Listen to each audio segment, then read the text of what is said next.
Yes, sir. Yes, sir. Yes, sir. One time for the one time. Yes, ma'am. Hit boy on the track. And yeah, man, we're back. Taking a look at the All-Star vote race, right? Your boy is squarely situated at number 5 in this race, right? You know, in the Eastern Conference, right? All-Star as a rookie would be insane, right? We're going to rock the Jordan 13 low red, white with red trim J's, right? J's, right? Time to up the difficulty. I've been playing on rookie this entire time, and it might surprise a lot of you, but I'm gonna kick it all the way up to Hall of Fame, right? Your boy usually plays this game on Hall of Fame. Usually plays this game on Hall of Fame, right? When I do my career, right? It's gonna, make my jump shot much harder, right? As I decide to go on in and, check the jump. And for the most part, I felt like I felt like the difficulty hadn't changed the jumper that much. But I know for a fact that it oftentimes does make it harder. I've been seeing that since 2K20. People are now starting to come to grips with that, Like I will go in the rec or in park and I make sure to put my difficulty on pro, the lowest setting back then. Because I knew, right? If you had it on Hall of Fame, it'd be tougher for you to play against people. And a lot of people have it on pro anyway. So now you just making yourself a much easier target, right? You know what I'm saying? So yeah, man, but your boy usually plays this game on Hall of Fame mode. I don't usually do it until I get the ability to edit the playbook. As you saw, I've already gotten, right? You saw the game that I played, the test drive. Test drive trial period is over, right? You saw what I'm capable of doing. Even on like a lower difficulty setting, the computer will wise up on you a little bit. So it's on you to take proper angles, right? You can't just not pay attention to the details with this, right? But yeah, man. Anyway, I was watching this video made by your boy Rusty, right? Rusty was real cool. He made a video about the death of the power forward. You're about to see me pretty much dismantle the Atlanta Hawks, right? He was talking about how, the death of the power forward position, the stretch for it's just so different now, right? With like the wing player basically being a power forward, a bigger small forward now playing the 4, right? He mentioned the Heat as the reason why, with LeBron playing the 4 and all that. As you see, the angle wasn't there, so I had to take that L there. But he did mention the Magic, right?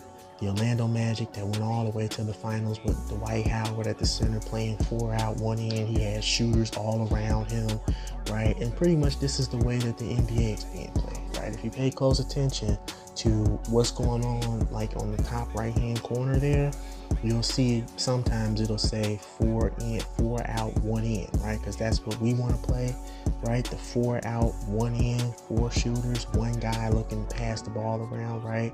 You can go to a 4 out, 1 in concept while playing from a 5 out primarily, right? The reason why, because he was talking a lot about how most primary scorers are at the point guard position, right?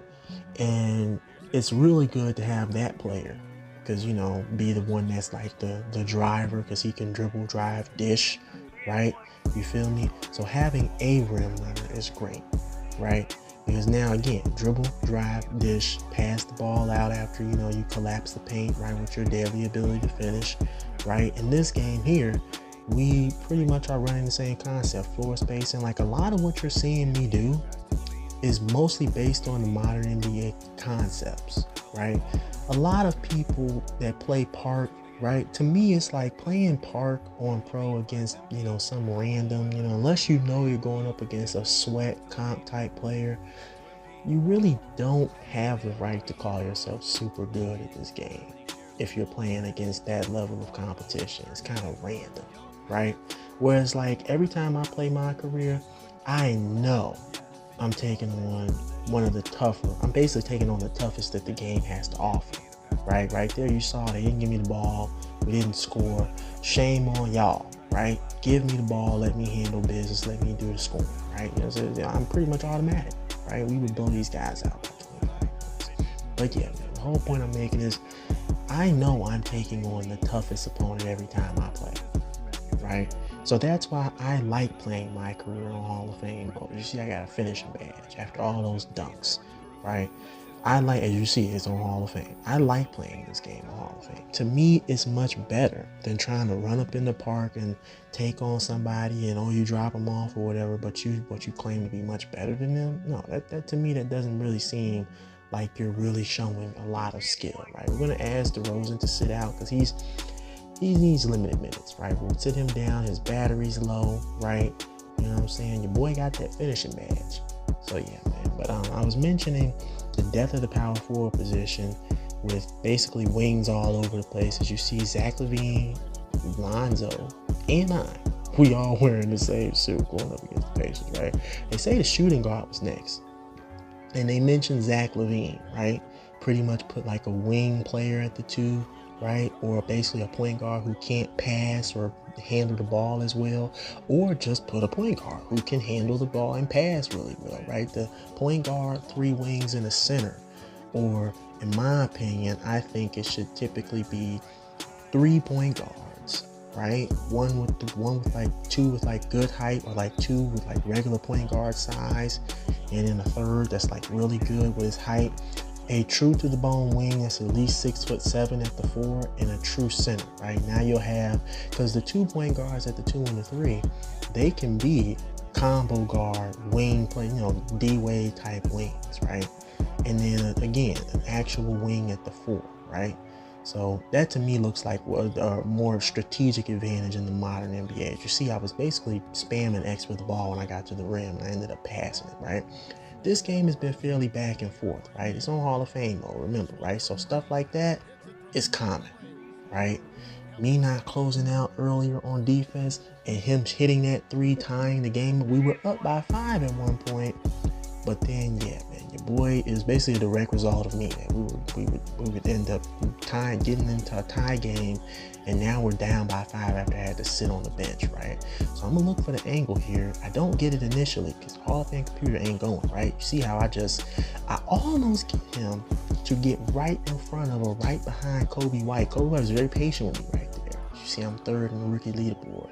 The computer just ain't having it all the time, right? So they're more likely to run into their teammate trying to recover to the rim, as opposed to running or getting caught up on my teammate, right?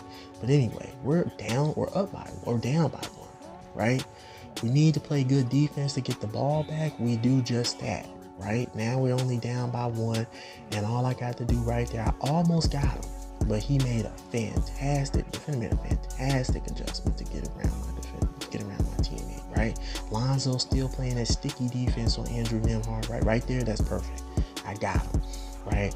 Because just as I hit the turbo, he had to hit the turbo, and it was just a slight bump that would put me a step ahead of him, right? So now we're up by 3, but we get a foul on the play. Now they hitting free throws, and I have to get out of the game.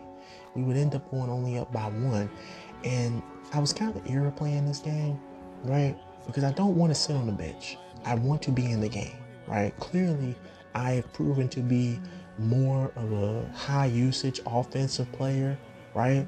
So put me in the game, coach. I mean, I get it though. He needs me fresh for the, down the stretch portions of the game.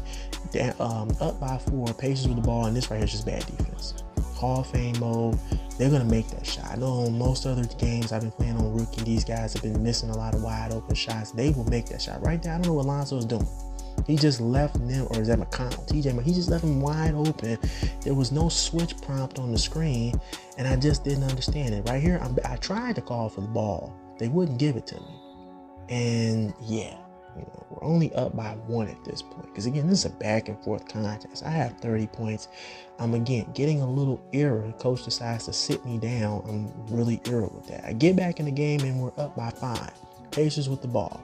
So I'm trying to be more disciplined with defense, but that screen was well placed and it was great, right? 3-point lead. Now, this is the most crucial juncture of the game. I was working on the 3. I say, let me take a shot, and I miss it. And this basically is a 5-point swing because we were up by 5. If I just get a bucket, 2 points there, we continue to stay up by 5. Instead, I make it a 1-point lead. They hit a 3. Now it's a tie game, and now we're up by 2. We get a block there, but now all I got. So I do have a second chance to redeem myself. All I got to do is get a bucket here, right?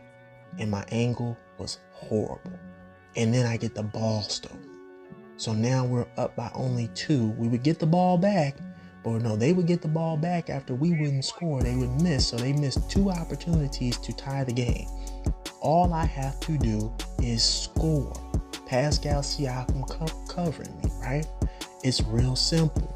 Perfect my angle, got it, but look at that. Bad angle nonetheless. Pascal, he's fast. I just don't clear him the way I should. I get a bucket here, I would miss the second. This is another crucial juncture, because if I make that free throw, it's a 4-point lead. Instead, they score right after the miss, and now it's a 1-point lead. And Nembhard really does get there in a great place. I still had the room, and right there, I just don't know what to do, right? My controller messed up, whatever. I can't really explain it. I call an entirely different play than the one that's been working, and they go through with the play. And yeah, this is the result. We don't get any points. And what is starting to become down the stretch, right? It's a little over 3 minutes left in the quarter. This is the 4th quarter, and we need points. And then we foul, right? Pascal Siakam makes the first, he makes the second, and now we're down by 1. And I'm really mainly thinking about that time when I shot that 3. Now, that was a fantastic switch. And instead of going over to Zach LaVine and trying to use this cheese on him, right, on his defense, I take that shot. So now we're down by 1. And I like, really, they get a bucket in transition. We're down by 3. And coach calls timeout. Maybe I call timeout. I don't know. All I know is that all I have to do is take a better angle to the rim, and I just don't. I'm not taking good angles whatsoever. I let them handle it because I'm just like, I'm hurting the team apparently, and then we lose the ball. And now they're in transition, and they find Siakam. You got to cover out to the 3-point line, but you left the rim wide open. 5-point lead, and they're not giving me the ball at this point. Lonzo's like, I'm not giving you the ball because you have costed us. Your lack of execution has costed us. Now he gives me the ball, and I make the shot. So we're only down by 3. We need a stop. We don't get it. Down by 5 again. Now it's starting to get later in the game. Just under 2 minutes left to go. I get the cut. I get the ball. I lay it in. Down by 3 again. Your boy is covering Halliburton. Space creator takeover. Does not matter because they give you some cheesy animations so you have a space creator takeover and you go Hall of Fame. Like, these guys will just dog you offensively. And then right here, I know what I need to do. Take this angle to the basket. I get it. Now we're down by 1. All we have to do is play good defense. We do. All we need is a bucket right here. About over a minute to go. All I need is a bucket. Get him the ball, take the right angle to the rim. And yeah, I miss. Not a great angle. Or maybe I don't know. Or maybe they just like, look, it's Hall of Fame. You're not finna win. We're not letting it happen. We're down by 3 now. And it's just under a minute to go. I get the angle and I make the shot. So I don't know what's up, man, right? I play bad defense and he makes the shot over me. The Pacers are holding on to this lead at the later stretch of the game. I get to the rim. I dunk it down by 1. Pacers ball. We got a foul and we do so. And these guys will proceed to make, well, no, they don't got to go to the free throw line just yet. Right? Check me out. I'm trying to steal. I don't foul because I've already resolved in my mind. They're either going to miss one or make both, and I have to shoot a 3, or one of us has to shoot 3. Right? I've already resolved in my mind. I am not letting anyone else take the last shot. We're going to win or lose this game because I made it or I missed, or we're going to tie and we're going to go to overtime, or I'm going to miss and we're going to lose. But I'm basically sending a very clear message to this team. We're going to win or lose games because of me, right? Last second on the clock, yeah, I miss. And that is how that game ended. On Hall of Fame, as you saw, no W, 45 points. I could have done better. I could have been better defensively, offensively, you name it. But I'm cool with it. I take the L, right?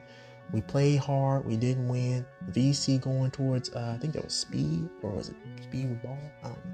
But we got a finishing badge, right? Because that's pretty much what's going to happen every game from this moment forward. We're going to get a finishing badge, right?